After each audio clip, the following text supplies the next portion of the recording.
24 বছরের একটি ছেলে ট্রেনের জানালা দিয়ে বাহিরে দেখছিল। এমন সময় ছেলেটি চিৎকার করে উঠল এবং বলল, বাবা দেখো, গাছগুলো পিছনের দিকে যাচ্ছে। ছেলের কথা শুনে বাবা হাসতে লাগলো।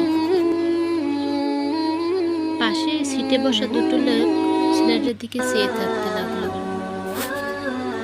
ছেলেটি আবারও চিৎকার করে বলতে লাগলো, বাবা দেখো, মেঘগুলো আমাদের সাথে দৌড়াচ্ছে। ছেলেটির এরকম আচরণ দেখে পাশের সিটে বসা লোক দুটো না বলে আর থাকতে পারলো না। বলল, আপনার ছেলেকে ডাক্তার দেখান না কেন? বাবা মুচকি এসে বলল, আমরা ডাক্তারের কাছ থেকে আসতেছি। আমার ছেলে অন্ধ ছিল, আজই সে তার চোখের আলো ফিরে পেল। আজই সে সবকিছু দেখতে পাচ্ছে। এই গল্পতে এটাই তুলে ধরা হয়েছে, কারো জীবন সম্পর্ক